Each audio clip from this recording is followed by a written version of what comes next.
है, समृद्ध है, शक्तिशाली है, ऊर्जावान है, दिव्य है, भव्य है।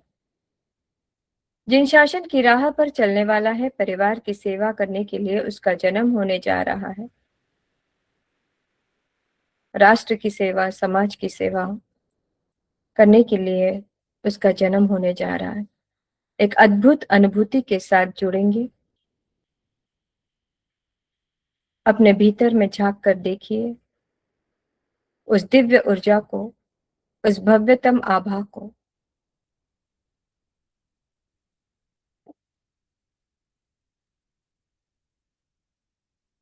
एक हाथ नाभि चक्र के ऊपर।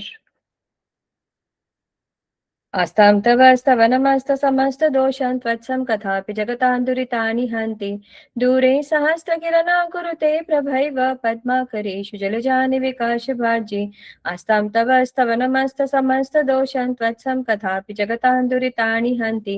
दूरे सहस्रकिरणा कुरुते प्रभैव पद्माकरेषु जलजानिविकाशभाजी। आस्तां तव स्तव नमस्त समस्त दोषं त्वत्सं कथापि जगतान्दुरितानि हन्ति। दूरे सहस्रकिरणा कुरुते प्रभैव पद्माकरेषु जलजानिविकाशभाजी।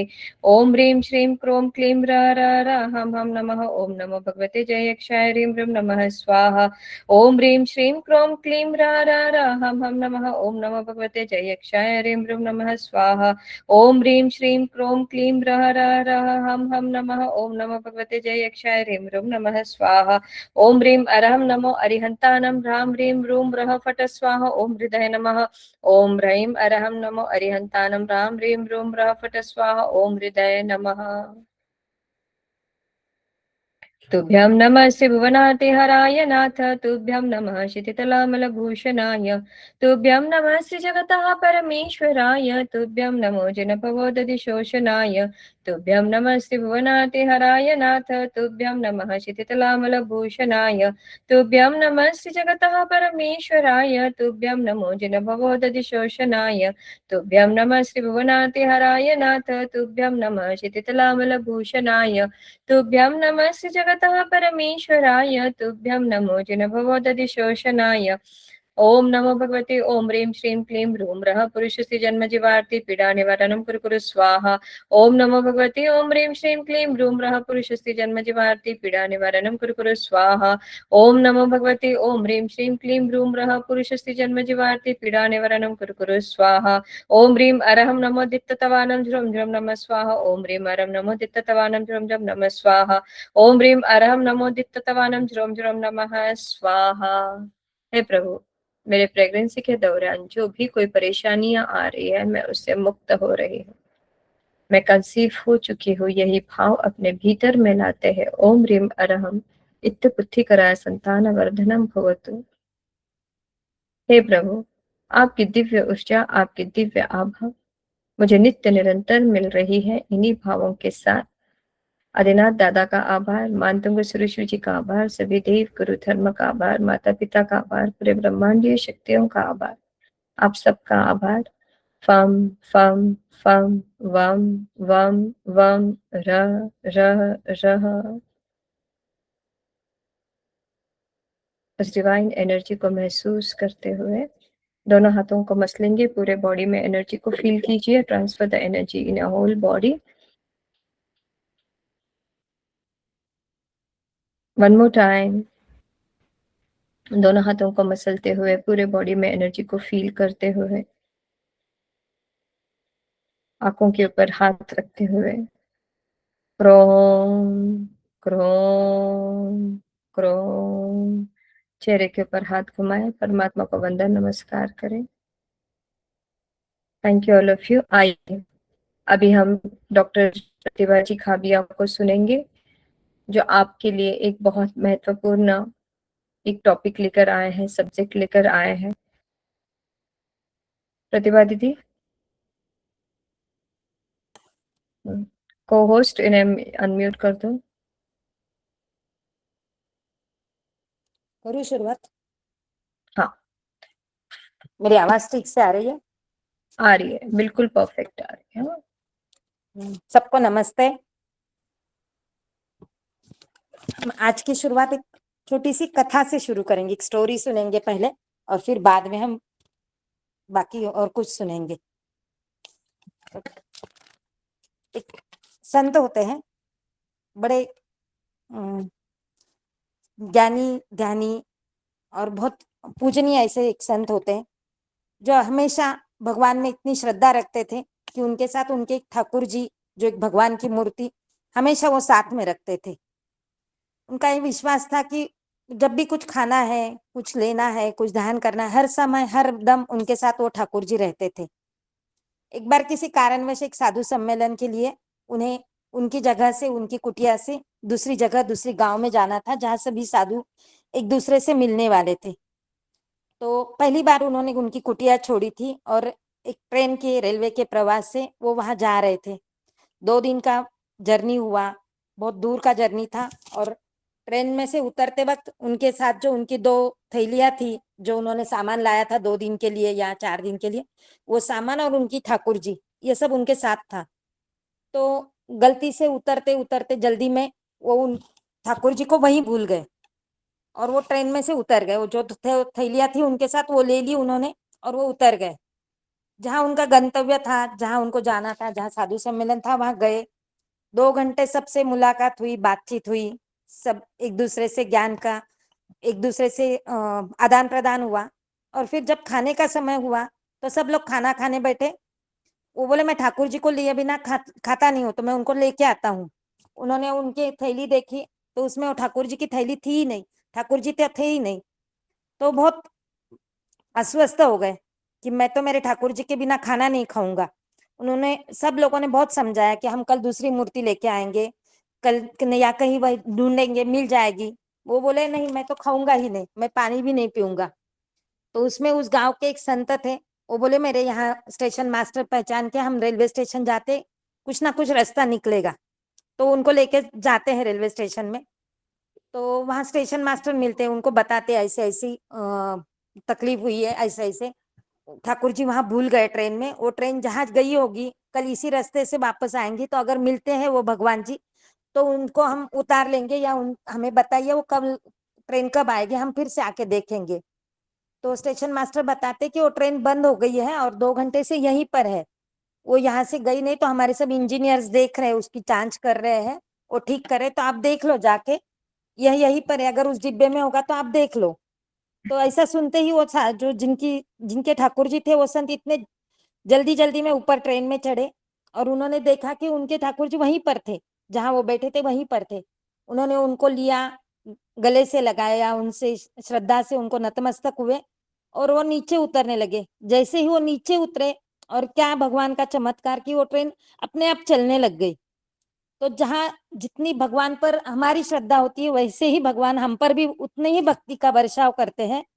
तो जब तक वो ठाकुर जी उस संत के पास वापिस ना जाए, तब तक वो वही ट्रेन को रुका कर रहे, मेरा भक्त आएगा और मुझे ढूंढेगा तो मैं उसको मिलना चाहिए।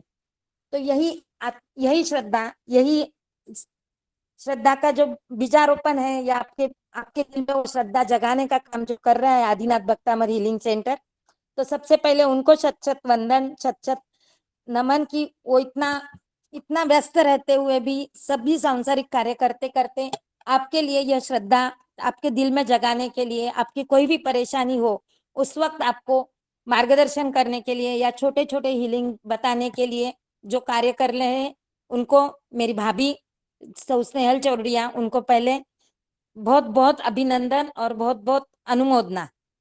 आज अभी हम हमारा विषय शुरू करते हैं।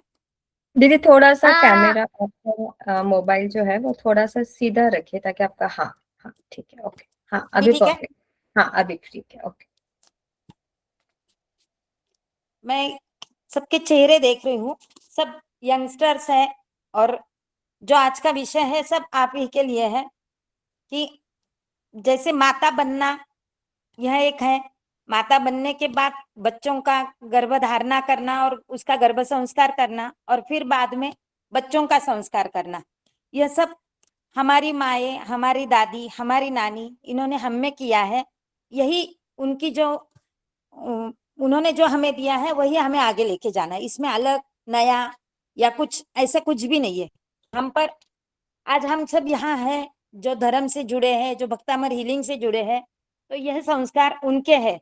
हमारी दादी ने, हमारी नानी ने, हमारी माँ ने बहुत प्रतिकूल परिस्थिति होते हुए भी हम में यह संस्कार डाले हैं कि हम धर्म से जुड़कर रहे, और यही धर्म से जुड़ना आज हम सबको साथ लेकर आया है। तो इसके लिए आप सबको भी दिल से धन्यवाद कि आप इतने अच्छे कार्य से जुड़े हुए हैं, और मुझे आज बोलने का मौका दिया, इसीलिए भी धन्यवाद। जब कुछ भी गर्भ शरीर में रहता है या जब माँ बनना है, तो यह एक बहुत नेचुरल प्रोसेस है। जैसे हमें नींद आती है, जैसे हमें भूख लगती है, जैसे हमारा खाने का पचन होने के बाद उसका मल और मूत्र में विसर्जन होता है, या उसका उसमें डिवाइड होता है और फिर वो शरीर से बाहर निकलता है। जो शरीर को चाहिए उसका शरीर में पोषण होता है, जो नहीं चाहिए वो शरीर से बाहर निकलता है। इसी तरह ओव्यूलेशन होना, अगर ओव्यूलेशन होने के बाद उसको कोई स्पर्म मिल जाता है तो उससे गर्भ बनना, और अगर नहीं मिलता है तो वापस रजस्राव होना, और जो शरीर में नहीं चाहिए शरीर को बाहर निकालना, जिसे हम पीरियड्स बोलते हैं या मेंसेस बोलते हैं या मेंस्ट्रुअल पीरियड बोलते हैं, इस तरह से वो बाहर निकलना, ये सब एकदम बिल्कुल नेचुरल प्रोसेस है। सिर्फ यहाँ कभी कुछ गड़बड़ाहट हुई, जैसे अपचन होता है, जैसे अम्ल पित्त होता है, अगर पचन ठीक से नहीं हुआ तो अलग अलग बीमारी शुरू होती है। वैसे ही इसमें से किसी में भी हार्मोनल इम्बैलेंस, ओव्यूलेशन ठीक से नहीं होना, स्पर्म इरेक्टाइल नहीं होना, स्पर्म काउंट कम होना या उनकी क्वालिटी कम होना, इसमें किसी में भी कुछ बिगाड़ हो तो इनफर्टिलिटी की समस्या उद्भव होती है। इसके लिए आयुर्वेद एक बहुत अच्छा उदाहरण देता है। शायद स्नेहल भाभी ने ये आपको पहले एक बार समझाया भी है, पर फिर भी मैं एक बार वो समझाती हूँ और फिर उसके आगे बातें करेंगे, क्योंकि ये सबसे बेसिक है। जैसे बाहर की खेती होती है जिसमें हम ऋतु, क्षेत्र, अंबु और बीज, इन चारों को यूज करते हैं। जैसे योग्य ऋतु होगा, अगर जब बाजरी का बीज, अभी जैसे हम बाजरी लगाएंगे या ज्वारी लगाएंगे, तो जैसा जिसका समय होता है, जब ठंडी होती है तब तब हम गेहूं लगाते हैं, अभी बारिश के बाद हम ज्वारी का रोपण करते हैं। तो ऐसे जो अनुकूल ऋतु होता है, जिस ऋतु में जो लगाना है, चावल जहाँ बहुत पानी होता है वही चावल की खेती होती है। इस तरह से जो बाहर की खेती है वैसे ही ये शरीर की खेती है, जो स्त्री के शरीर में पनपती है। स्त्री शरीर उसका उसकी भूमि है, और बाहर की खेती जैसे है पृथ्वी, वो भी स्त्रीलिंगी है, स्त्री शरीर भी स्त्रीलिंगी है, कि ये खेती यहाँ पनपती है, यहाँ उसका बीजारोपण होता है। तो यह ऋतुकाल जो 12 साल से 50 या 48 साल तक रहता है, कि जब से पीरियड शुरू होते हैं तब से स्त्री का शरीर माँ बनने के लिए तैयार होता है। पर 12, 14, 16 साल तक वो थोड़ा सा डेवलप होते रहता है, और 18 साल के बाद वो पूरा डेवलप होकर माँ बनने के लिए तैयार होता है। तो इसीलिए 18 साल यह विवाह की उम्र बताई है। 19, 20, ज्यादा से ज्यादा 35 साल तक माँ बनना स्त्री शरीर को बहुत अच्छा रहता है और अच्छे से डेवलप होता है। 35 साल के बाद जैसे 12 से 18 साल तक वो डेवलपिंग रहता है, उसी तरह 35 साल के बाद 42 साल तक पीरियड्स भी आते रहेंगे या नॉर्मल मेंसेस रहेंगे, तो भी उसकी डिस्ट्रॉय की प्रक्रिया शुरू होती है। हार्मोन की ताकत कम होती है, स्त्री शरीर के गर्भाशय की ताकत कम होती है, इसलिए 35 साल के बाद माँ बन सकते हैं, पर उसकी ताकत या उसकी जो रीडेवलपिंग है वो थोड़ा सा कम होता है। तो फिर मेडिसिन से या आहार विहार से वो बढ़ा सकते हैं, पर 18 से 35 या 20 से 35 ये एकदम योग्य उम्र है। तो ये हुआ ऋतुकाल, जैसे स्त्री शरीर का है वैसे ही पुरुष शरीर का 21 साल से 35-37 साल तक उनका शरीर अच्छे से स्पर्म्स तैयार करता है, उनकी क्वालिटी और क्वांटिटी अच्छी रहती है।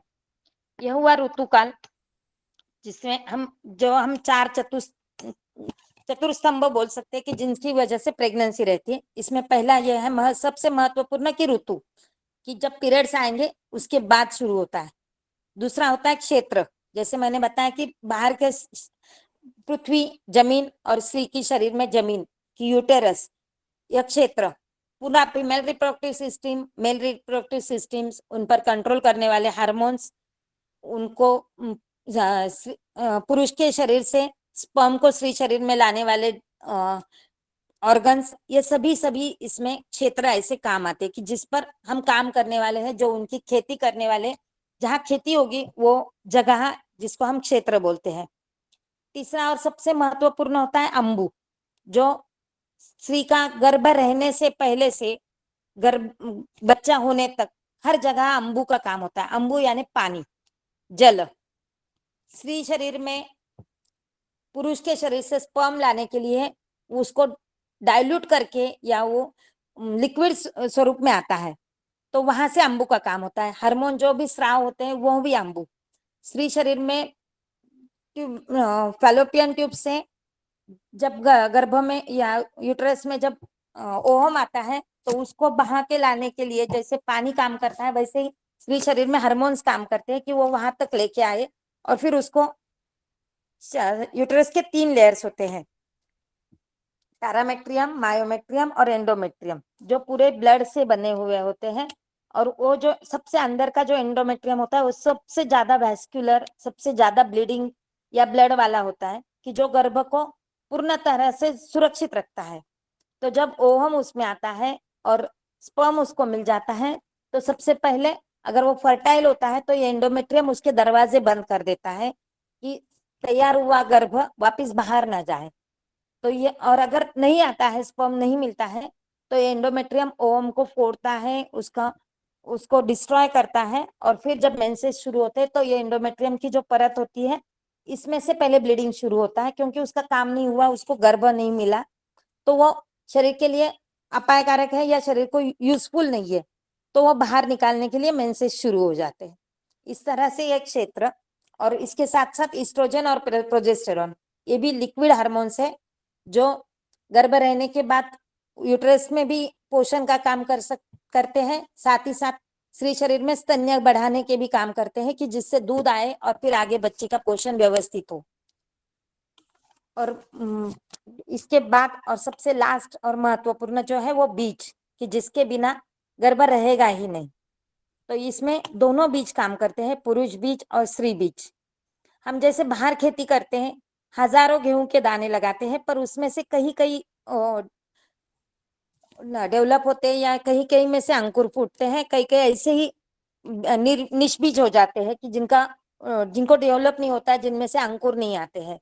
उसी तरह स्पर्म्स मिलियंस में होते हैं, ओवम एक ही होता है, हर महीने में एक ही ओवम फूटता है, पर मिलियंस ऑफ स्पर्म्स स्त्री शरीर में आते हैं, पर उसमें से एक ही स्पर्म डेवलप होता है, वही फर्टाइल होता है, और ओवम के साथ वो फर्टाइल होकर फिर उसमें अगर प्राणवायु आ जाता है, प्राणवायु नहीं, प्राण आ जाता है, एक अंतरात्मा आ जाती है, परमात्मा का एक अंश आ जाता है, तो फिर उनके साथ मिलकर वो एक सजीव गर्भ तैयार हो जाता है, जिसमें जीव आ गया तो फिर वो गर्भ तैयार हो जाता है। और अगर इनका पोषण ठीक से हो, इनको पूरा 9 महीने अच्छे से पानी मिले, इनमें कुछ भी कहीं भी कोई बीमारी ना हो या उनकी ताकत कम ना हो, तो फिर वो पूरा 9 महीने तक अच्छे से बनता है। इस पुरुष बीज या स्त्री बीज किसी की भी ताकत कम हो, किसी में कुछ बीमारी हो, तो हम देखते हैं कि सब अच्छा होने से भी हमेशा गर्भपात हो जाता है, या फिर मिसकैरेज होता है, या फिर 7वें महीने में डिलीवरी हो जाती है, या बच्चे का वजन कम होता है, बच्चे में कोई मेंटल डिसऑर्डर्स होती है। तो ये दोनों काम करते हैं, स्त्री बीज और पुरुष बीज। ये पूर्णता निरोगी, पूर्णता ताकतवान, क्वालिटी वाइज क्वांटिटी वाइज अच्छा होना, ये सबसे अच्छा काम इन दोनों पर है। तो इसलिए जब आयुर्वेद काम करता है तो सबसे पहले शरीर शुद्धि करता है। जैसे हम बाहर खेती करते वक्त पहले बीज लगाने से पहले जैसे हम नांगर नहीं करते, जिसको हम बोलते कि हल जोतना, पूरा सब पहले का जो वहाँ कुछ पहले की जो खेती की है उसका कुछ रहा होगा, तो वो सब शुद्ध करना। इसलिए अगर स्त्री शरीर में से हर महीने 4 दिन अच्छे से मेंस्ट्रुअल पीरियड स्राव होता रहता है, फिर भी कुछ क्लॉट्स, कुछ खराबी कुछ शरीर में रह जाता है। जैसे हमारा पेट रोज साफ होता है, पर कभी कभी हमें जुलाब हो जाते हैं प्रियंका तो जी, मैं हमें आपको समझते हैं म्यूट कि कर रही कितने हूँ, शरीर आप में ऑन म्यूट मत कुछ होना कुछ। प्लीज। आवाज ठीक से आ रहा है? आपकी आ रही है प्रियंका जी, आपका माइक प्लीज, आप अनम्यूट मत कीजिए खुद को। ठीक से चल रहा है जी ना? दीदी। कोई हाँ, कोई आपका एक ठीक जन से चल अनम्यूट रहा करके बताइए, ठीक से समझ रहा है ना? कोई कोई दिक्कत नहीं? है, समझ रहा है आंटी। ठीक है। थोड़ा सा धीरे धीरे भी जाएंगे तो भी फास्ट नहीं हो रहा है चलेगा ना? दीदी। हाँ, थोड़ा फास्ट हो रहा है, थोड़ा धीरे धीरे चलेंगे। फास्ट हो रहा है हाँ, ना? थोड़ा सा भाषा को समझने के लिए। थोड़ा सा स्लो बोलूं? हाँ, ठीक है। तो इनकी ताकत बढ़ाना, हाँ, हम जैसे हल जोतते हैं और पुराना सब निकाल लेते हैं, वैसे ही हमें पहले शरीर शुद्धि करनी होती है। जो भी जितने भी ऑर्गन्स, रिप्रोडक्टिव और मेल और फीमेल, इन सब की शुद्धि, साथ ही साथ आगे जाके वक्त बच्चों को कोई बीमारी ना हो, बच्चा पूर्णतः निरोगी बने, माँ और बाप के जो जेनेटिक डिसऑर्डर्स आजकल बच्चों में आ रहे हैं वो सब ठीक करने के लिए पूरी शरीर की शुद्धि, जिसमें हम शोधन भी देते हैं या दवाइयों से भी देते हैं, वो शुद्धि हम करते हैं। हम घर को रोज साफ करते हैं। एक दिन भी ऐसे नहीं कि हमने कभी घर में झाड़ू नहीं लगाया, पोछा नहीं किया। पर जब हम दिवाली का साफ सफाई करते तब पता चलता है कि घर में कितनी गंदगी थी, कहाँ कहाँ कुछ कुछ साफ करना था। इसी तरह जब हम शरीर शुद्धि करते हैं तब पूरा ठीक से वो शोधन होता है।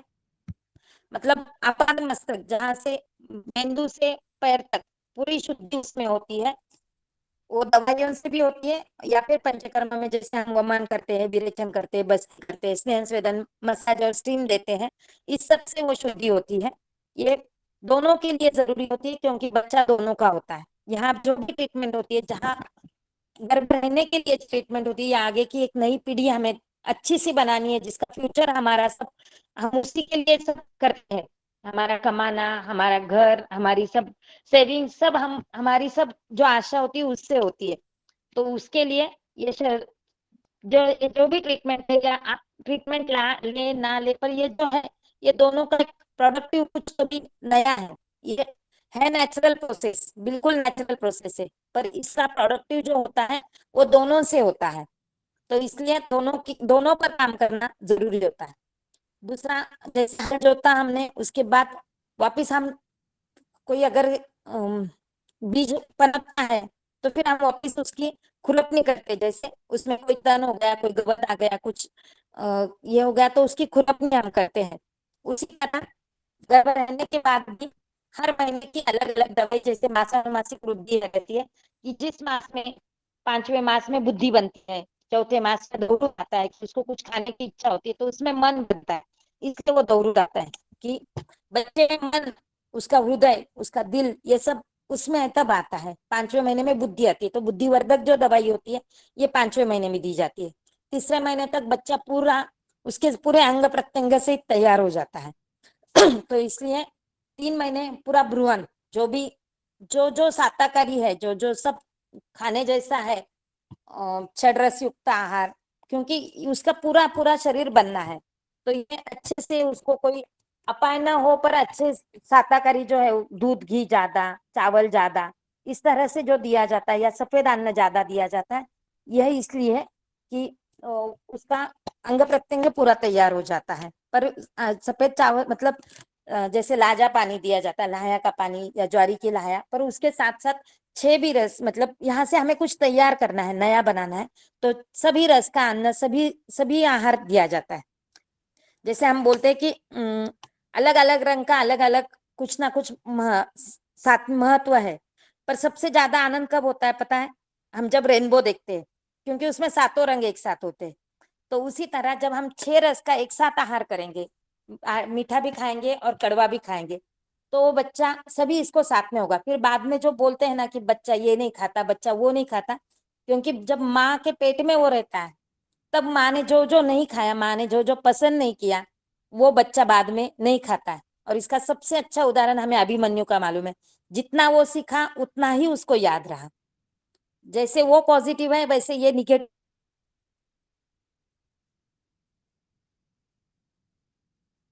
भी उसी के साथ जाता है। जो माँ ने नहीं खाया, जो माँ ने नहीं करना चाहा, जिस जिस माँ ने नहीं बोला, वो बच्चा में उसको नहीं बोलेगा। तो इसलिए हर पॉजिटिव, और ये माँ की जिम्मेदारी 100% ज्यादा है, क्योंकि 9 महीने बच्चा और माँ दोनों ही एक दूसरे से जुड़े होते हैं। और इसलिए माँ का ज्यादा दायित्व है कि बच्चा कैसा बनेगा, बच्चे का फ्यूचर क्या रहेगा, ये 9 महीने माँ डिसाइड करती है। इसलिए अगर कुछ पसंद भी नहीं है, पर वो साताकारी है, वो खाया, बच्चे के लिए, बच्चे के फ्यूचर के लिए अच्छा है, तो वो खाना चाहिए, वो बातें करनी चाहिए। यह संस्कार है। तो पहले हुआ बीज शुद्धि, शरीर शुद्धि, फिर बीज शुद्धि, फिर आता है गर्भधारण। गर्भधारण, यह दोनों की प्रोसेस है, जैसे मैंने बताई। जब भी ओव्यूलेशन होता है ज्यादातर, अगर हम 28, 30, 32 दिन का साइकिल देखेंगे तो उसके आधे दिन, मतलब अगर 28 दिन का साइकिल होगा तो 14वें दिन ओव्यूलेशन शुरू होता है, 30 दिन का हो तो 15वें दिन, 32 दिन का हो तो 16वें दिन। अगर किसी किसी के मेंसेस लेट होते हैं तो उस हिसाब से वो समझ ले, तो उस दिन ओव्यूलेशन होता है। पर जो स्पर्म होता है वो स्त्री शरीर में 72 घंटे तक जिंदा रहता है। तो इसलिए मैं जब भी पेशेंट को बोलती हूँ तो मैं 1 डे आफ्टर बोलती हूँ, क्योंकि 72 घंटे तो स्पर्म जिंदा रहेगा। हमको बहुत बार क्या होता है, मैंने बहुत बार, मतलब बहुत दिन से मैं इनफर्टिलिटी पर काम कर रही हूँ, तो बहुत बार देखती हूँ कि जब पेशेंट सोनोग्राफी करके आते हैं, रिपीटेड सोनोग्राफी होती है कि ओव्यूलेशन के लिए अंडा फूटा या नहीं ये देखने के लिए।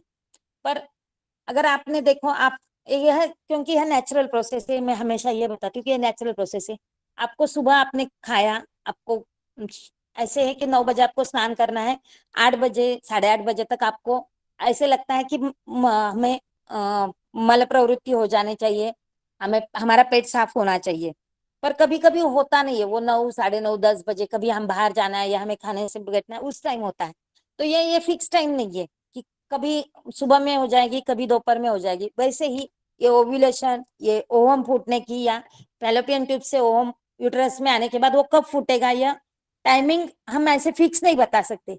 इसलिए हमने सुबह 11 बजे सोनोग्राफी की, तब ओव्यूलेशन नहीं हुआ, पर वो 2 बजे 3 बजे होगा, क्योंकि हमें अगर हर महीने मेंसेस आते हैं तो अंडा फूटता है, उसमें स्पर्म नहीं मिला है तो वो बाहर निकलता है, ये बिल्कुल नेचुरल प्रोसेस है। तो इसलिए कभी कभी ऐसे होता है कि हमने सुबह में ओव्यूलेशन स्टडी की और फिर अंडा नहीं फूटा, तो हम समझते कि हमारा ओव्यूलेशन फेल हो गया, हमारा ओव्यूलेशन नहीं हुआ।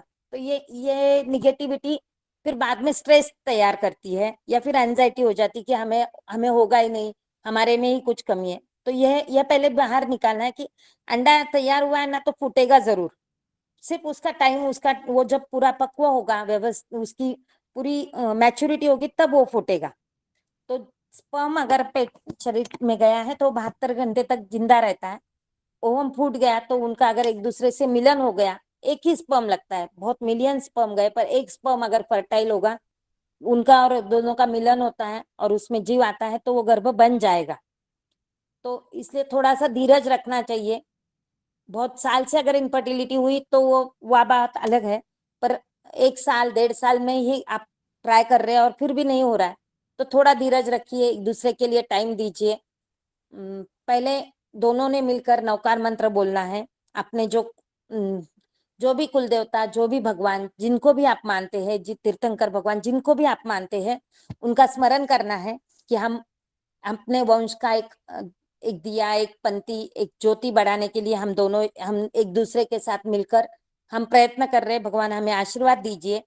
ये पॉजिटिव हो रहा, जब हम दोनों एक दूसरे के तरह साथ लाते हैं, उसके बाद हम संबंध रखते हैं, तो बहुत अच्छा रिजल्ट मिलता है।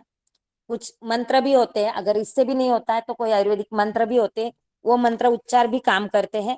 और सबसे अच्छा, जो मंत्र आप, मतलब जिस पर आपकी धारणा है, जो भी आप हमेशा कहते हैं, वो भी ज्यादा काम करते, क्योंकि उसकी ऊर्जा, उसकी आभा आपके शरीर में तैयार हुई होती है। तो ये होने के बाद गर्भधारणा होती है, और फिर आपके जब भी संबंध होते हैं, होने के बाद एक 15-20 मिनट हिलना नहीं चाहिए, उसी जगह पर स्थिर रहना चाहिए। ज्यादातर राइट साइड में सोना चाहिए या फिर सीधा सोइए। और 15-20 मिनट के बाद आपको जब यूरिन को अगर जाना हो तो जाइए, नहीं तो फिर आराम कीजिए। तुरंत दूसरे दिन कांटेक्ट नहीं करना है, क्योंकि अगर पहले दिन का गर्भ रहा होगा तो उसको फिर वो चलायमान हो जाता है। तो मैं ज्यादातर प्रेफर करती हूँ कि 1 डे आफ्टर ऐसे आप कांटेक्ट रखिए, इस तरह से आपका होना चाहिए। तो फिर थोड़ा सा शरीर को भी आराम मिलता है, पुरुष के शरीर में भी स्पर्म तैयार होने के लिए टाइम मिलता है। ये हो गया गर्भधारणा। गर्भधारणा होने के बाद, प्रेगनेंसी पॉजिटिव होने के बाद, मतलब आपके मेंसेस मिस हो गए, फिर 3 या 4 दिन के बाद आप चेक कीजिए। और फिर गर्भधारणा होने के बाद फिर शुरू होता है गर्भ संस्कार। और उसके पहले एक गर्भधारणा में बताऊंगी, जब भी आप कांटेक्ट करोगे, कभी भी अमावस पूर्णिमा ये 2 दिन ना कीजिए। ये 2 दिन कुछ खगोलीय कुछ रचनाएं बदलती है, कुछ तारे ग्रह उनकी उनकी जगह बदलते रहते हैं। तो उस इसमें अगर ऊपर से परमात्मा का अंश अपने शरीर में आता है तो वो उस ऑरा में से आता है। तो कभी कभी बच्चे बहुत बीमार होने वाले होते हैं या उनका उनका आयुष्य कम होता है या उनकी बीमारी ज्यादा होती है, इसलिए ये 2 दिन आप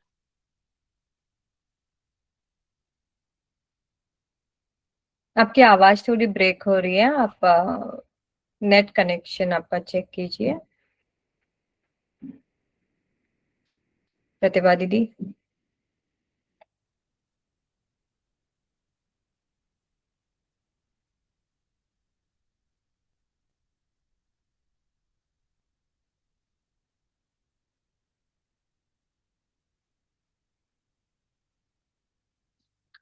आप सब लोगों को, आप लोग हो ना, 2 मिनट मैं कॉल करती हूँ उनको।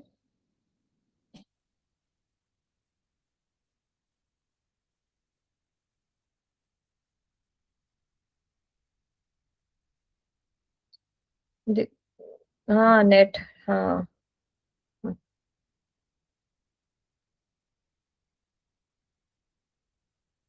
कर रहे हैं वो।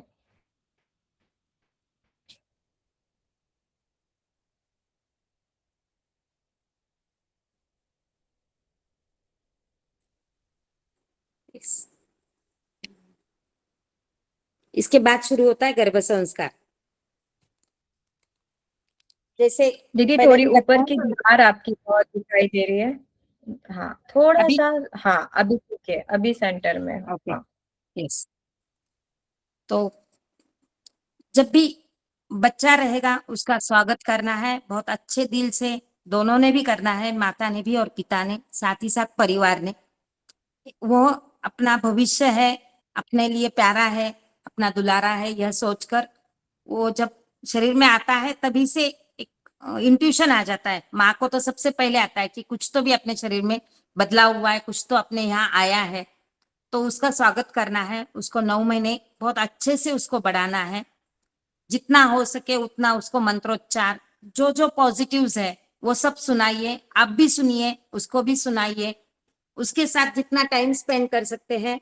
मैं समझती हूँ कि आज की आपकी जो लाइफ है बहुत अ, हमारी जैसी नहीं है कि बहुत ज्यादा स्ट्रेस है, बहुत ज्यादा बाहर का काम का भी लोड है, घर का भी लोड है, पर फिर भी ये 9 महीने वापिस वापिस नहीं आते, तो उसको पूरा टाइम दीजिए, जितना सिखा सकते हैं उतना उस इसमें सिखाइए, क्योंकि 5वें महीने से जब बुद्धि शुरू होती है तो 5 से 9 महीने में तो बच्चा बहुत ज्यादा सीख लेता है और फिर बाद में 2 साल तक सबसे ज्यादा सीखता है, उसका ब्रेन डेवलप बहुत अच्छे से हो जाता है 2 साल के अंदर। तो जितना अभी सुनाएंगे वो उसको याद रहेगा। साथ ही साथ खाने पीने में सब सब खाइए, क्योंकि हम प्रोडक्टिव बना रहे, तो खाने का कुछ भी परहेज नहीं, जो भी गर्म है, जैसे हम हुलगा बोलते हैं, पपई, अनानास, केला, रात का बासी, बहुत ज्यादा मसाले का ऐसा मत खाइए। बाकी एवरीथिंग यू कैन ईट। मैं थोड़ी सी मैंने लिस्ट बनाती, मैं क्या क्या खा सकते हो। हाँ, गर्भधारणा से पहले, बिफोर प्रेगनेंसी और in pregnancy, you can eat काली मनुका या किशमिश, जो मांसल होती है, जो अच्छे से मांस का वर्धन करती है। साथ ही साथ अखरोट, जैसे मेंदू होता है वैसे अखरोट होता है, जैसे मैंने बताया कि खेती है वैसी तरह जैसा अखरोट होता है वैसे ही अपने मेंदू की रचना होती है, तो अखरोट सबसे ज्यादा खाइए। सेकेंड थिंग, चारोली, जो हम कोजागिरी में मसाला दूध बनाते हैं उसमें डालते, प्रियाल बोलते हैं उसको, चारोली। इंग्लिश में क्या बोलते हैं मुझे मालूम, समझ में आया? चारोली, जो हम लोग वो सबसे खीर में ज्यादा खाइए। डालते हैं, वही ब्राउन वाली छोटी बिल्कुल वाली। बिल्कुल। हाँ, वो ऐसे कि बेलची के जैसा होता है, चने के जैसा होता है, द्विदल हाँ जैसे। छोटी चिरौंजी कहते हैं उसे होती है, हिंदी अच्छा। में। हाँ, चिरौंजी। चिरौंजी, यस चिरौंजी, वो सबसे ज्यादा खाइए। और इवन हस्बैंड को भी दीजिए, वो शुक्रवर्धन होता है, स्पर्म काउंट बढ़ाता है, स्पर्म की क्वालिटी बढ़ाता है। तो दूध में केसर, चिरौंजी, जो हमारे पहले था कि मसाला दूध पीना है जेंट्स ने, तो उनको दूध रोज के दिन दीजिए, जब तक आपको प्रेगनेंसी नहीं रहती है, चिरौंजी केसर का दूध रोज दीजिए। अभी आप प्रेगनेंसी में क्या क्या खा सकते हैं मैं बताती हूँ। दलिया, आपका कैमरा वापस थोड़ा सा दीदी। मैं वो नीचे हाँ देखती हूँ तो फिर ये होता है। मखाना, हाँ शिंगाड़ा, सेवाया, रवा का उपमा, पंचामृत, खजूर का लाडू, पेठा, कोला बर्फी, साड़ी के ज्वारी की लाया हाँ। का शिरा, दूधी भोपला अच्छा का हम्म, गर्ल्स, आप लोग लिख रहे हैं, थोड़ा ज्यादा ये हो रहा है या आपको रिकॉर्डिंग फास्ट हो रहा सुनने है। के मैम तो इतना नहीं हो रहा है, जैसा इतना फास्ट मैंने। हाँ थोड़ा हाँ स्लो लिखना बोलिए नहीं हो ना। रहा है तो जी हाँ हाँ। ठीक है। ओके। मैं मुझे वो स्लो जमता नहीं, ठीक है मैं करती हूँ। आप शॉर्ट फॉर्म में लिखिए, फिर बाद में रिकॉर्डिंग तो हो ही रही है, ठीक है ना। हाँ जी। जो भी फ्रेश बना हुआ है, जो गरम है, मतलब बनाया और तुरंत खाया, इस तरह से, जिसमें घी ज्यादा हो, ये पूरे 9 महीने घी सबसे ज्यादा खाना है। और हर दिन अपनी बेम्बी को या नाभि अम्बिलिकस, इसको हर दिन घी लगाना है, क्योंकि वहां से बच्चे का पोषण होता है। घी जैसे हम स्किन को लगाते हैं, कभी भी मॉइस्चराइजर लगाते तो वो अंदर जाती है, वैसे ही घी अपने पेट में जाता है और बच्चे को स्नेहन कराता है, बच्चे के बाल को अच्छे से नरिशमेंट देता है। तो घी रोज लगाना ही है, खाना भी है। अगर पसंद नहीं है तो आप सब्जी बनाते वक्त सब्जी घी से बनाइए, घर के घी से, या जो गाय का भैंस का है, तेल से ज्यादा घी खाइए। उसके बाद सभी सभी प्रकार के फ्रूट्स, सभी प्रकार के फल भाजा, पाले भाजा, घी और लोनी या माखन। अभी फोलिक एसिड किस में सबसे ज्यादा होता है मालूम है आपको? 9 महीने। आपने और स्टार्टिंग में क्या बोला था, वो मखाना और आगे की लिस्ट? सेवया की खीर, साड़ी और ज्वारी की लहाया का चिवड़ा, पेठा, दूधी भोपले का हलवा, दलिया, आंवला, नींबू या कोकम का शरबत। ताजा शरबत पीजिए, फ्रोजन कुछ भी शरबत की इससे अच्छा है वो। अलग अलग कौन सी भी खीर, सिंगाड़ा का लाडू।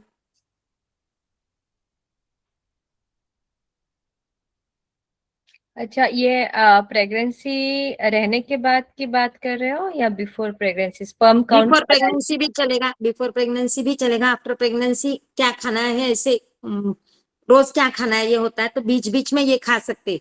ओके थोड़ा ओके। सा क्रेविंग्स जो होती है ना, वो सब इससे कम भी होगी, और थोड़ा न्यूट्रिशन होगा। अच्छा, तो आंटी आपने जो बताया कि स्पर्म काउंट किससे कौन से इससे बढ़ेगा, मतलब what the girls should have और what the boy should have for that all, sperm counts किससे बढ़ेगा, मतलब क्या आपने एक बताया था कुछ, तो आई थिंक चारोली बताया था क्या? यस, चारोली बताया था। फिर उसके साथ है अश्वगंधा ओके। और कोहड़ा। केसर का दूध। हाँ, और ठंडी के दिनों में एक खाचखुइली करके सब्जी आती है, उसकी शेंगा होती है, बाजार में मिलती है वो, ठंडी के दिनों में आती है वो। उसकी उसकी शेंगा की जो सब्जी होती है या खीर बनाते हैं, वो बहुत अच्छे से स्पर्म काउंट बढ़ाती है। क्या नाम अभी बताया झींगा का? खाचखुइली बोलते हैं उसको। खाच।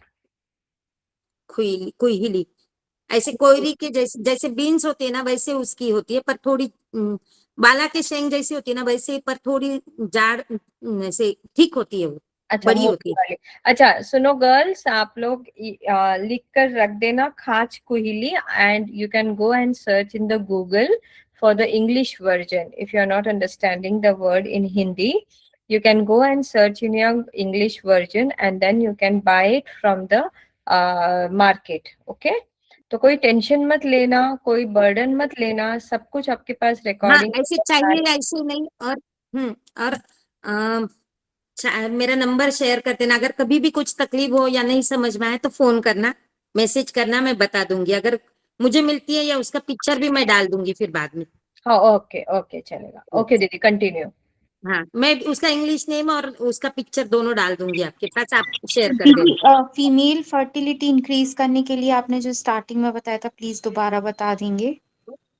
क्या बताया था मैंने? खाने में ही जो चीजें लेनी चाहिए। मनु का बताया था एक। मनु का। मुनक्का, ओके। पेठा। और दीदी एग क्वालिटी और एग साइज बढ़ाने के लिए अभी क्वेश्चन एंड आंसर्स हम लोग बाद में लेंगे, पहले इनका पोर्शन खत्म एक होने एक दीजिए। 5 मिनट का रहा है मेरा। हाँ, अभी हम फोलिक एसिड लेते हैं, बिफोर प्रेगनेंसी भी लेते हैं, ड्यूरिंग ऑल पूरे 9 मंथ्स फोलिक एसिड देते हैं। तो ये सबसे ज्यादा आहार में से किससे मिलता है? तो वो है मूंग दाल या मूंग या छिलके वाली मूंग की दाल, जो भी है मूंग के जो भी है उसमें सबसे ज्यादा मिलती है। इसलिए मैं प्रेफर करूंगी कि आपको जितनी बार जम सके, खिचड़ी बनाते हो, चावल का कोई बनाते हो या किसी सब्जी में भी दाल डालनी हो, तो पूरे 9 महीने मूंग की दाल सबसे ज्यादा खाइए, उसके भजिए खाइए, उसका छिलका बना के खाइए, पर उसका ज्यादा यूज करिए। ये आहार में से अच्छे से फोलिक एसिड जाता है और वो शरीर में पचता भी अच्छा है, क्योंकि मूंग दाल सबसे अच्छी है पचने के लिए। तो जो इंडाइजेशन जो होता है या गोलियों से नौशिया होता है, ये इससे नहीं होगा। इसलिए ये सबसे ज्यादा प्रेफर करती हूँ मैं।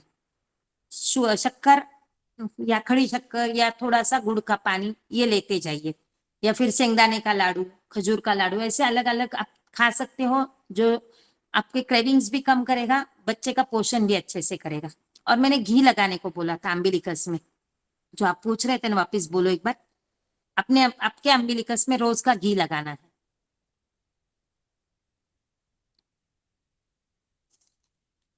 और बोलूं या अभी क्वेश्चन आंसर्स लेने हैं? नहीं, आपका जितना लिखा हुआ है वो कंप्लीट कर दीजिए, क्योंकि फिर वापस हमें मौका नहीं मिलता है। तो आप उतना कंप्लीट कर दीजिए, फिर क्वेश्चन एंड आंसर्स ले लेंगे। 10 मिनट के लिए क्वेश्चन आंसर्स ले लेंगे।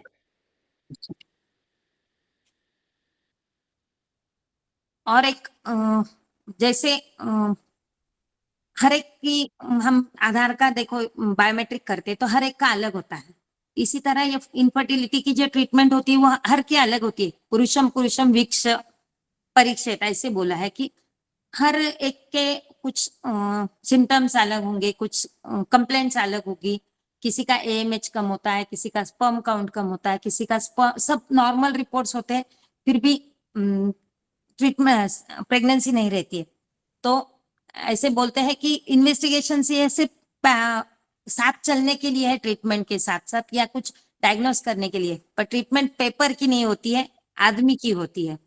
तो बहुत सारे इन्वेस्टिगेशंस कर लिए, बहुत सारे साल हमें प्रेगनेंसी नहीं रही है, पर किसी की वजह से या किसी के इसमें 1 आध महीने की ट्रीटमेंट में भी हो जाता है। मतलब बहुत साल नहीं हुआ, पर कुछ ट्रीटमेंट का एंगल चेंज किया, कुछ कभी कभी नेचुरली भी कंसीव होता है, कभी कभी ट्रीटमेंट पूरी बंद कर देते हैं, थक जाते हैं, और फिर बाद में नेचुरली प्रेगनेंसी रह जाती है। तो इसमें कभी योग होते हैं, कभी ट्रीटमेंट का जो बहुत ज्यादा दवाइयों का बर्डन होता है, जो शरीर में पचता नहीं, उसकी वजह से भी होता है। एक दवाइयां ज्यादा होने की वजह से एक थोड़ा सा मैं विषयांतर करती हूँ, पर जो बहुत महत्वपूर्ण विषय है उस पर 1-2 मिनट बात करती हूँ, फिर बाद में हम वापिस इस पर आएंगे।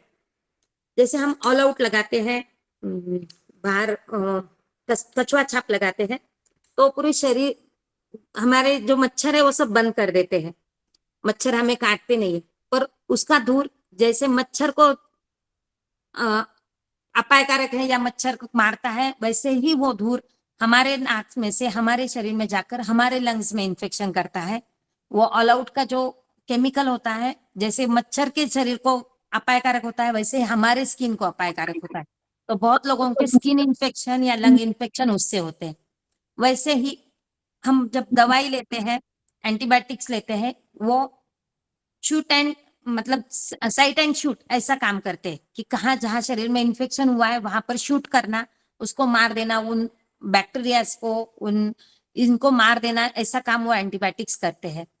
वैसे ही जो शरीर में जैसे शुक्राणु है, जैसे आर्तव है, ये ये एक जीव है कि जो शरीर में बहुत ज्यादा है, जो कुछ प्रोडक्टिव करने वाले, जैसे वो बैक्टीरियाज को या खराब को मारते हैं, वैसे ही इन शुक्राणुओं को या शरीर में जो पॉजिटिव जो है जो सेल्स है, जो लिम्स है, इन पर वो काम करते हैं, उनको भी मार देते। बहुत ज्यादा एंटीबायोटिक्स या बच्चों में ज्यादा एंटीबायोटिक्स देंगे तो बच्चा जब डेवलप हो रहा है तो उसको वो अपायकारक रहेंगे। उनके शरीर के जो सेल्स है, जो डेवलपमेंट ऑर्गेनिजम्स है, ऑर्गन्स है, उन सब पर वो काम करते हैं और फिर ज्यादा बच्चे बीमार होना या ज्यादा सेंसिटिव होना या जो एंटीबायोटिक्स को काम नहीं करना और फिर भविष्य में जाके इम्पोर्टेंसी होना कि बच्चे प्रेगनेंसी नहीं रहती है। ये बचपन में दिए हुए ज्यादा एंटीबायोटिक्स, ज्यादा ओवरडोज कभी कभी अपायकारक होते। हम जब बीमार होते थे, हम जब बच्चे थे, आपकी भी पीढ़ी हमारी भी पीढ़ी, हम जब बच्चे थे, हमें अगर 2-3 दिन का बुखार आया तो हमें सिर्फ निग्लेक्ट करते थे कि ठीक है 2 दिन का बुखार आया, कभी तो भी आया, दवाई नहीं लेनी है। एक आध बार हमें उल्टी होती थी तो हमें दवाई नहीं देते थे कि आज के दिन कुछ मत खा, शाम तक ठीक हो जाएगा, नहीं तो फिर दवाई देते थे। 1 या 2 दिन तो भी हम निग्लेक्ट करते थे। अभी सुबह बुखार आया तो शाम को बच्चे एडमिट कर देते। नहीं करना चाहिए, ऐसे मैं नहीं बोलती हूँ। उसकी आप वो खाता है, वो ठीक से खेलता है, वो ठीक से सोता है, यह जब हम देखेंगे तो उनको दवाई कम से कम दीजिए, क्योंकि ये दवाई अभी वो डेवलपिंग है। उसको जितना एंटीबायोटिक, जितने एलोपैथी मेडिसिन, जितना हायर मेडिसिन देंगे, जितने आईवी देंगे, वो उनको अपायकारक होंगे। जैसे हम घर में अगर रोटी रखते हैं, वो जो सेल्स शरीर में मरे हुए रहते हैं, जो जैसे हम घर में रोटी रखते हैं, अगर वो 2 दिन डिब्बे में रह जाए, उसको हवा नहीं लगे और वो पनप जाए तो उसको पर घुरसी आती है, उस पर एक ऐसा थर हो जाता है, वो रोटी की चौड़ाई बढ़ जाती है। वैसे ही ये जो ऑर्गन्स है, जो ऑर्गेनिजम्स है, जो सेल्स है, वो शरीर में मर जाती है तो उसको बुरसी आती है, वो पनपती है शरीर में और फिर बाद में इससे कैंसर डेवलप होता है। तो अपचन ना हो, शरीर की पूरी मल प्रवृत्ति अच्छे से साफ हो जाए। शरीर में अगर बुखार आता है तो शरीर में कुछ तो भी चेंज हुआ है, उसका इन्फेक्शन है, वो बाहर आ रहा है, इस तरह उसको देखिए। 1-2 बार उल्टी हो जाती है, 1-2 बार जुलाब होता है, कभी सीजन चेंज होता है, उनको बच्चों को भी और हमें भी कभी सर्दी हो जाती है, कभी खांसी हो जाती है। कम से कम 1 दिन शरीर को दो कि वो ठीक होता है क्या, अपने आप ठीक होता है क्या, उसको थोड़ा सा परहेज दे दो, थोड़ी सी घर की दवाई दो या नॉर्मल दवाई दो, या अपनी छोटे अपने फैमिली जो पहले अपनी फिजिशियन होते वैसे उनको दिखाओ। तुरंत मैं ऐसे नहीं बोलूंगी कि पेडियाट्रिशियन को नहीं दिखाओ, पर थोड़ा टाइम दो, अगर नहीं ठीक होता है तो फिर आप जाइए। या आप भी समझ सकते हैं कि आप रोज बच्चे को देखते हैं उसको, या आपने खुद को भी रोज देखते, आपने क्या परहेज किया, आप सोचिए। 1-2 दिन का टाइम दीजिए, फिर आप डिसाइड कीजिए। इसमें अगर कुछ थोड़ा आप मतलब मैंने गलत बोल दिया था हुआ या आपको कुछ हार्ट हुआ तो सॉरी, पर ये मैं हमेशा देखती हूँ आज जो पेशेंट कैंसर के सबसे ज्यादा बढ़ रहे, इसका महत्वपूर्ण कारण यह है कि हमने बहुत जल्दी दवाई ली या बहुत ज्यादा एंटीबायोटिक खा लिए। ये शरीर में हमने एक गांठ तैयार होने को या कुछ तैयार होने के लिए खुद से जगह दी है। अभी हमारा पुराने इस पर कि पुरुषम वीक्ष परीक्षित, कि हर एक व्यक्ति के प्रकृति के हिसाब से, उसकी उम्र के हिसाब से, उसके कंप्लेंट्स के हिसाब से हर पेशेंट की इनफर्टिलिटी की दवाई बदलती है। एक महत्वपूर्ण और एक है जो पीसीओडी, कि शरीर में ठीक से मेंसेस टाइम पर न आना, तो उसकी ट्रीटमेंट अगर ठीक से हो जाए, उसके लिए कभी विद्ध कर्म होता है, कभी अग्निकर्म होता है, कभी उत्तर बस्ती या सिप बस्ती, एनल बस्ती, जैसे एनस में से तेल की बस्ती, निरोह की बस्ती की उसकी शुद्धि कर दो तो पीसीओडी ठीक हो जाती है। या कभी कभी दवाइयों से भी ठीक हो जाती है। कभी कभी एक दूसरे को ठीक से टाइम दो। एक महत्वपूर्ण श्लोक एक ही लाइन में बोला है हमारे चरकाचार्य ने, सौमनस्यम गर्भजननानाम, कि गर्भ तैयार होने के लिए सबसे अच्छा क्या है, तो मन का अच्छा होना।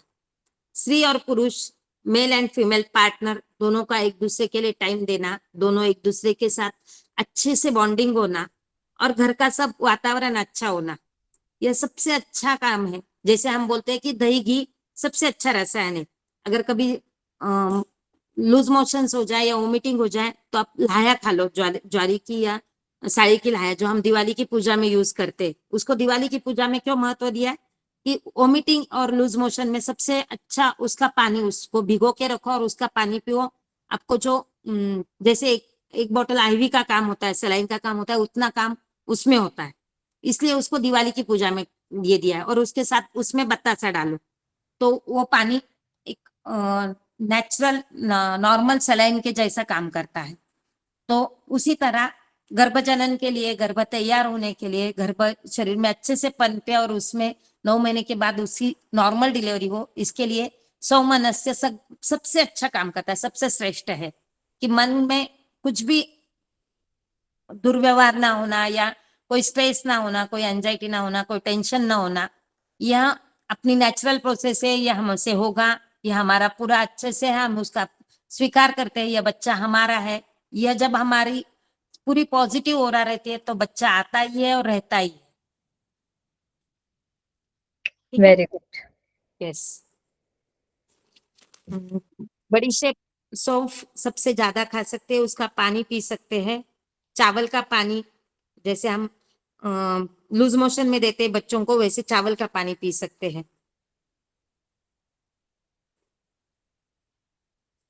आंवला सबसे ज्यादा खा सकते हैं। In between pregnancy, right? Yes, in between pregnancy, before pregnancy, after delivery, Oh, everything. okay. मैंने यही बताया जो जो पूरा मतलब तीनों स्टेज में खा सकते हैं, ये सभी बातें बताइए। Okay.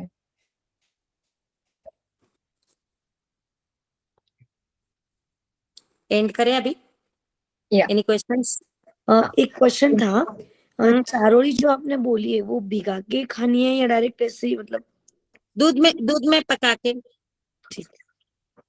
भिगो के भी खा सकते हैं, पर दूध में अच्छे से पकती है वो, दूध का भी उसमें ये जाता है। और तो अगर दूध किसी को गरम, दूध पसंद नहीं है तो फिर भिगो के खा सकते हैं। दूध गरम करते टाइम ही डाल देना ना उसमें? हाँ, यस। दीदी वो एग क्वालिटी और एग साइज बढ़ाने के लिए एक्सरसाइज बढ़ाने के लिए मैंने अश्वगंधा बताया और खाचकुली की भाजी बताई। और एग क्वालिटी बढ़ाने के लिए सेम, दोनों काम करता है। अश्वगंधा और खाचकुली की भाजी, हाचकोली। यस। ठीक है दीदी दीदी। आपने अश्वगंधा ज्यादा बोला काम करती है, कि अश्वगंधा बहुत अच्छा काम करती है। तो वो अश्वगंधा कैसे लेना है दीदी? अश्वगंधा पाक भी रहता है या फिर चूर्ण भी ले सकते हैं, घृत अच्छा, भी चूर्ण मिलता है। इन वाटर चूर्ण और भी, चूर्ण अगर 3 ग्राम चूर्ण रोज लेना है। 3 ग्राम चूर्ण। दूध में लेना है कि गर्म पानी के साथ? दूध में या पानी में, जैसे जैसे पसंद हो। दूध नहीं पीते हैं तो फिर पानी के साथ। अच्छा जी, थैंक यू। और आपने गुड़ का दीदी बोला, नमस्ते। तो गुड़ तो गर्म होता है, तो मुझे मतलब मैंने एक बार कंसीव कर लिया था, अभी जून में मेरा अबॉर्ट हुआ है, तो सबने बोला कि मैंने गुड़ खाया इसकी वजह से ही हुआ होगा, क्योंकि मैंने बाकी कुछ भी नहीं खाया था, सिर्फ थोड़ा सा गुड़ खाया था। नहीं, थोड़े से गुड़ से नहीं होता है अबॉर्ट आपका। वो बच्चे की मतलब आपके स्पर्म और या ओम किसी की क्वालिटी कम होगी। थोड़ा सा गुड़, एक चम्मच जितना हम रोज खा सकते, कोई दिक्कत नहीं। Okay, thank you. हेलो दीदी ये बोला है अभी कि पीरियड्स के डेट में चेक करेंगे, बट अभी पता नहीं है कि एग मतलब एग फेच कर लिया या सिस्ट बन गया। डॉक्टर ने चेक किया अभी मैं समझी तो नहीं। 2-3 दिन पहले।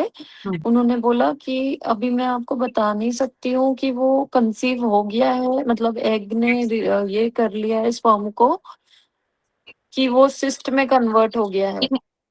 आपकी आपकी लास्ट मेंसेस कब थी? 29th of last month. Okay, फिर रुकिए ना, थोड़े एक 4-5 दिन रुकिए, फिर ये यूरिन चेक कीजिए। बट अभी उन्होंने 11th मतलब मेरे डे 11th पे चेक किया, और उसके पहले हमारा एक ही बार कांटेक्ट हुआ था, तो वो अभी बोल रहे कि मैं अभी बता नहीं सकती हूँ कि एक मतलब कंसीव हो गया है या सिस्ट में कन्वर्ट हो जाएगा। तो इसीलिए 2-3 दिन रुकिए और फिर सोनोग्राफी कीजिए। ओके दीदी, थैंक यू। तो दीदी अभी ये दीदी खाना जो आपने लिखा है वो सब कंटिन्यू करो, क्योंकि यस। मैंने फॉलिक एसिड बंद कर दी थी, क्योंकि वो डॉक्टर ने मुझे दूसरी 2-3 कैल्शियम टैबलेट्स वगैरह लिख के दे दिए थे। तो आप मूंग की दाल ज्यादा खाइए और बाकी ये सब खाइए। ओके दीदी, थैंक यू सो मच, बहुत अच्छा था सेशन, थैंक हाँ यू। दीदी, बहुत अच्छा था आपका thanks for session. Snehal, thanks for Snehal, उसकी बहुत दिन से इच्छा थी। नहीं सच में बहुत इंफॉर्मेटिव था, मतलब बहुत अच्छा लगा ऐसे ये सब बातें सुन के। थैंक यू कुछ नॉलेज में एडिशन हो गया हमारे। दीदी आपने बोला कि आंवला खा सकते हो, तो आंवला कैंडी जो आती है आंवला, वो भी खाए तो चलेगा प्रेगनेंसी में, कोई यस, इश्यू नहीं? आंवला कैंडी खा से, वो खट्टा मीठा आंवला आता है, पाचक हाँ, आंवला, वो खा यस सकते यस, हैं। ओके ओके, आंवले थैंक यू। का कुछ भी खाइए।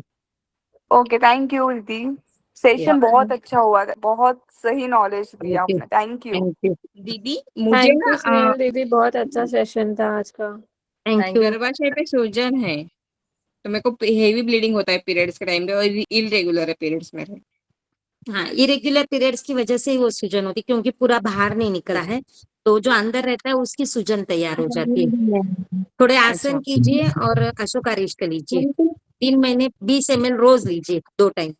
माधुली गुलाकारी को कुछ बोलना है शायद, माधुली हाँ मधुली, हाँ मधुली मधुली, हाँ बोलो। एक्चुअली कैसे हो रहा है ना, मतलब अब भी अगर डॉक्टर के पास गए तो वो बहुत सारे मेडिसिन दे रहे हैं, तो हम दोनों बहुत कंफ्यूज्ड है कि इतने सारे मेडिसिन लेने हैं कंसेप्शन के लिए कि अभी नहीं लेंगे। शादी को कितने साल हुए हैं? अच्छा, 6 साल हो गए, 7 साल हो गए। एक बार मुझे मैसेज करना, मैं बता हम्म। दूंगी उसमें से क्या लेना अच्छा है क्या नहीं लेना। एक मिनट, हाँ दीदी, हम आपका नंबर यहाँ पे शेयर करना चाहेंगे। रादर इतने सारे लोग छोड़ने से पहले I will just like to share doctor Pratibha ji खाबियाज number, so please note down, and any queries if you have or any treatment if you want, go for the ayurvedic treatment rather than having your all allopathy treatment. So just take the number, please आप note हो जाइए सभी जन, I am sharing the number, या एक second, चलिए लिख लीजिए उनका नंबर, 72189 32190। I repeat, 72189 32190। एक छोटी सी ऐसे एक प्रसंग बोलकर मैं कंक्लूड करती हूँ। या एक लाइट चले जाते हैं, एक रूम में पूरा अंधेरा रहता है, हर जगह अंधेरा रहता है, पर एक रूम में 4 मोमबत्ती जलती रहती है। तो वहां कोई भी नहीं होता है, तो वो चारों मोमबत्तियां एक दूसरे से बात करती है। वो पहली बोलती है मेरा नाम शांति है, पर यहाँ हर जगह सब अशांत वातावरण है, कुछ भी किसी को किसी का ये नहीं है, एक दूसरे से लड़ता रहता है, तो मुझे तो यहाँ जीने की इच्छा नहीं है, इसलिए मैं अपने आप को बुझा लेती हूँ। तो वो शांति बुझ जाती है, पहली मोमबत्ती बुझ जाती है। फिर दूसरी मोमबत्ती बात करती है मेरा नाम विश्वास है, पर अभी यहाँ कोई भी विश्वास से रहता नहीं, हर एक दूसरे से फरेब से रहता है, एक दूसरे को तकलीफ देता है, तो मुझे भी कुछ रस नहीं रहा रहने में, तो वो विश्वास भी बुझ जाता है। फिर तीसरी मोमबत्ती होती है प्रेम की, वो बोलती है हर एक दूसरे से युद्ध कर रहा है, एक दूसरे से वैर रख रहा है, कोई भी किसी से अच्छे से नहीं व्यवहार कर रहा है, तो मुझे भी यहाँ जीना नहीं है, तो वो तीसरी मोमबत्ती भी बुझ जाती है। उसी समय एक छोटा सा बच्चा वहां पर आता है, वो देखता है बहुत सारा अंधेरा है, वो घबरा जाता है। तो वहां जो चौथी मोमबत्ती जलती है, वो बोलती है मेरा नाम आशा है, और जब तक मैं हूं तब तक तू यहाँ कुछ भी नहीं हो सकता, तू मुझे लेकर इन सबको फिर से जिंदा कर सकता है। और वो बच्चा प्रेम विश्वास और शांति को फिर से जीवित करता है। इसी आशा के साथ आप भी अपने बच्चों को, अपने आने वाले बच्चों को, सबको एक दूसरे से पिरोए रखो, या उनको अच्छे से संस्कार दो। छोटे मुंह बड़ी बहुत बात की है, कुछ हर्ष गलत हर्ष, हुआ हो बहुत बढ़िया, बहुत तो बढ़िया।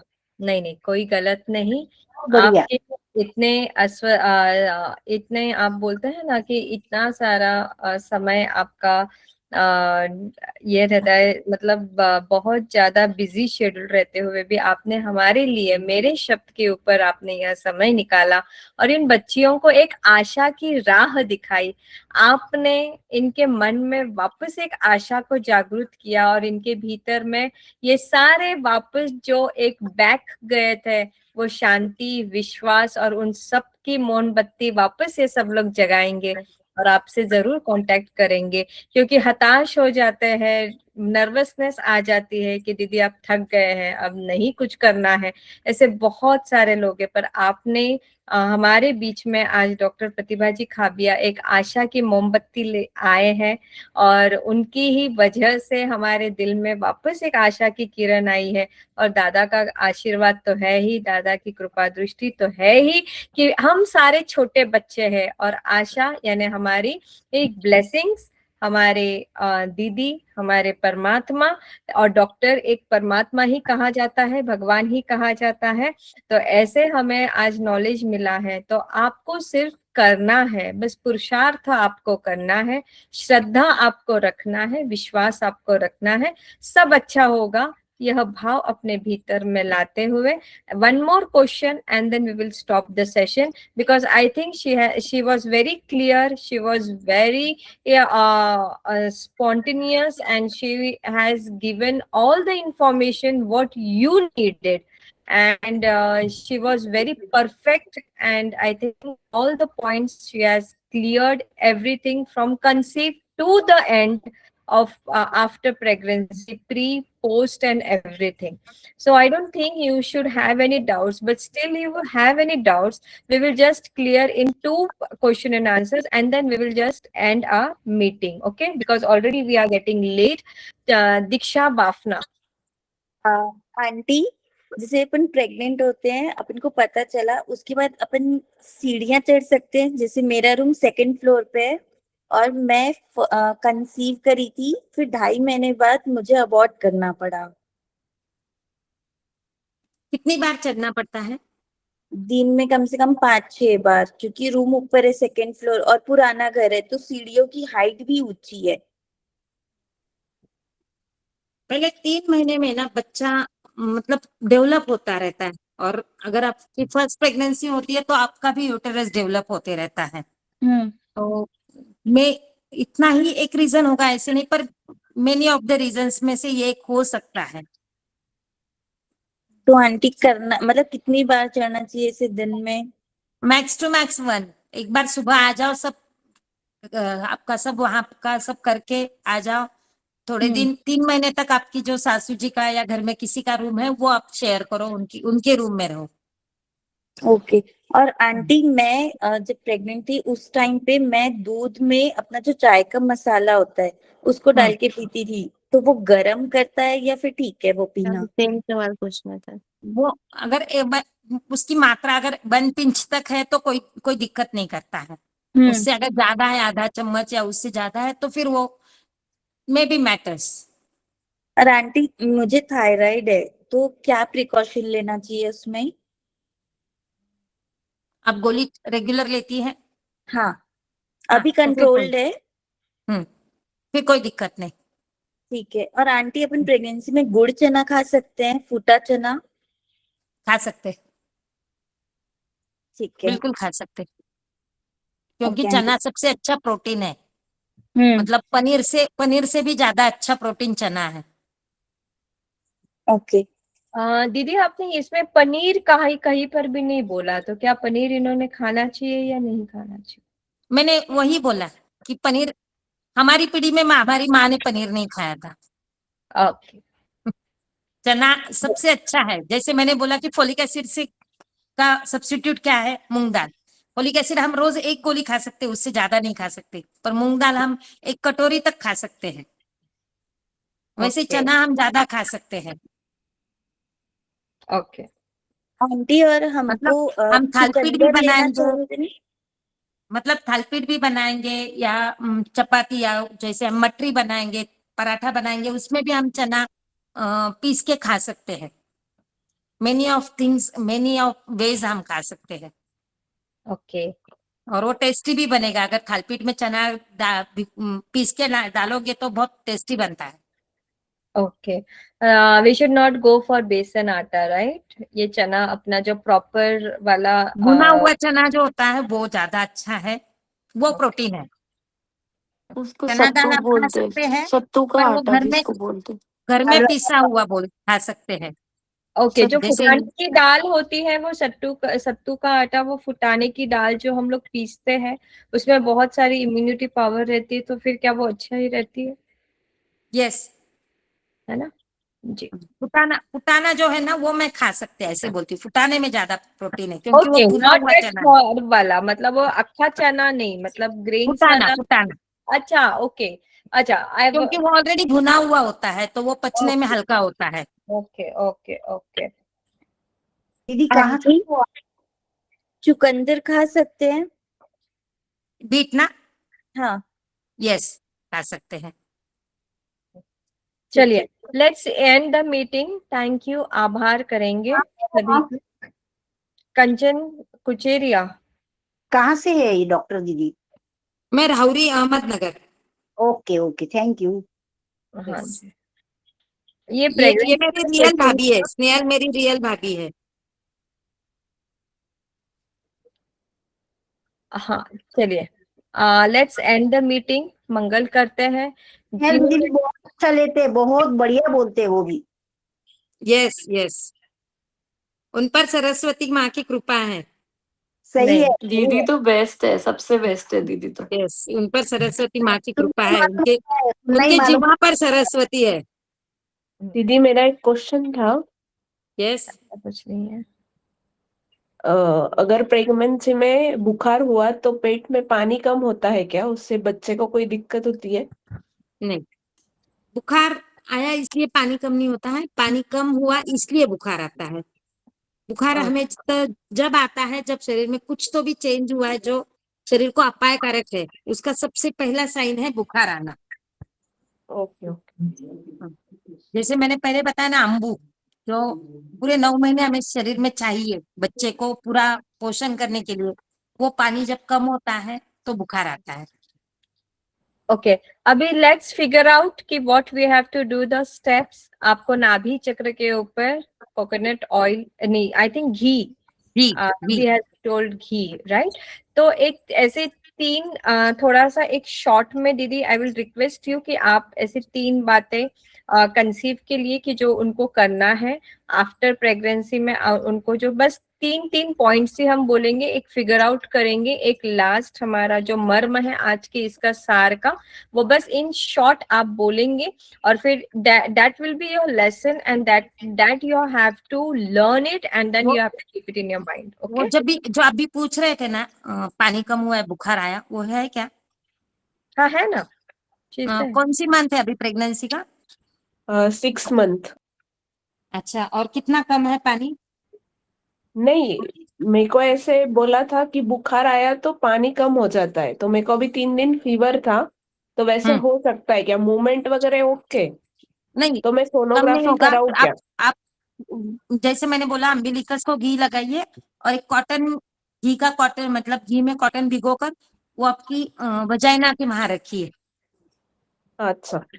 हाँ, और नींबू शरबत, आंवले का शरबत, या जितना लिक्विड आप ले सकते हैं, दूध, अ, जैसे पतली सब्जी, ऐसे खाइए। ओके ओके, थैंक यू दीदी। यस। आंटी, एक लास्ट क्वेश्चन। मेरा जब डीएनसी हुआ उसके बाद से, जैसे अनकंट्रोल अपन कभी सिचुएशन होती है, अपन हंस रहे हैं तो उसमें यूरिन मुझे हो जाता है। यूरिन पास हो जाती है, तो यस, उसको कैसे कंट्रोल कर सकते हैं? योगा से। योगा से? अभी वो आएगा नेक्स्ट सेशन, वज्रासन, अपन योगा देंगे। वज्रासन और बटरफ्लाई। दीदी एक क्या क्वेश्चन आंटी? मेरा लेंगे क्या? जी बोलिए। दीदी मेरी सेकंड प्रेगनेंसी हुई थी। फर्स्ट प्रेगनेंसी मेरी बेटी थी ऑपरेशन से, बट सेकंड प्रेगनेंसी ना मेरी स्कार एक्टोपिक प्रेगनेंसी आ गई थी, सिजेरियन स्कार एक्टोपिक प्रेगनेंसी। तो वो उसका बहुत लंबा ही ट्रीटमेंट चला, बट आगे अगर मैं कंसीव करूँ तो वो वापस होने के चांसेस होते हैं क्या? नहीं, नहीं होते। नहीं होगा ना? नेचुरली, एक मतलब ये क्योंकि वो एक डर बना हुआ है कि वो जो मतलब जिस उससे बाहर निकली हूँ, लाइक वो बहुत लाइफ थ्रेटन प्रेगनेंसी थी मेरी। यस यस, वो बहुत पीड़ादायी होती है, बहुत पेन होता है उसमें। ओके, थैंक यू दीदी। इन शॉर्ट समराइज करेंगे दीदी। पूरा बिफोर प्रेगनेंसी अप टू बच्चा होने तक सबसे पहले अपने आजू बाजू में पॉजिटिव ऑरा रखिए। जिस भगवान को, जिस मंत्र को आप मानते हैं उसका हरदम उच्चारण कीजिए। जैसे आपने इन्होंने बताया कि कोई भी डर नहीं रखना है, क्योंकि हमेशा डर के आगे जीत है, तो कुछ भी डर नहीं रखना है। एक दूसरे का जो दोनों पार्टनर्स हैं उनसे ये प्रोडक्टिव है, तो आप दोनों का सामंजस्य, आप दोनों का एक साथ रहना, एक विचार से रहना, ये बहुत अच्छा काम करता है। क्योंकि अगेन सौमनस्यम गर्भजननानाम, गर्भ तैयार होने के लिए, उसके पोषण के लिए अच्छा मन का होना, before without stress, without tension life होना, यह सबसे ज्यादा जरूरी है। आपका कितना भी हेक्टिक शेड्यूल हो, पर जब आप दोनों एक दूसरे के साथ रहेंगे तब पूरा सब आजू बाजू का जो भी टेंशन, जो भी निगेटिविटी है, सब बाहर निकाल के आप एक दूसरे के साथ रहेंगे। यह हमेशा याद रखना है। और जो बच्चा अपने पास आने वाला है वो अपना फ्यूचर है, ये सोचकर उसको जितना अच्छा, जितना पॉजिटिव दे सकोगे, खाने में भी, विचार में भी, सब में देना है। और पूरी नींद अच्छे से लेना है। रात की नींद पूरी होना ये बच्चे की और आपके डेवलपमेंट में बहुत अच्छा काम करता है। भले आप दोपहर में नहीं सोइए, पर रात को जागरण नहीं करना है, ये हमेशा ध्यान रखिए। Okay okay, all clear. चलिए, थैंक यू। व्यस्ततम समय से निकालकर दीदी आपने यह सेशन लिया, बहुत यूजफुल था, बहुत नॉलेजेबल था, and you were perfect pin to point. And thank you for giving your precious time to all of us. And thank you all of you for joining in such a big amount. 77 or 78 girls were there. Now they have left out. So thank you to each and every person who have attended. Thank you, Jill, for conducting a wonderful recording system and being with me. Thank you to each and every person, whoever has joined the session and was helpful in my meetings. So once again, thank you. Thank you, Paramatma. Thank you, Brahmand. Thank you, everyone. Thank you, Didi, once again. सबको धन्यवाद Thank you, सुनने के लिए, और क्षमस्व thank you अगर बहुत कुछ आंटी। गलत हुआ। थैंक यू सो मच दीदी। थैंक यू बहुत दोनों दीदी को thank you. Hope this lecture will help you out in your ways and clear all your doubts within you.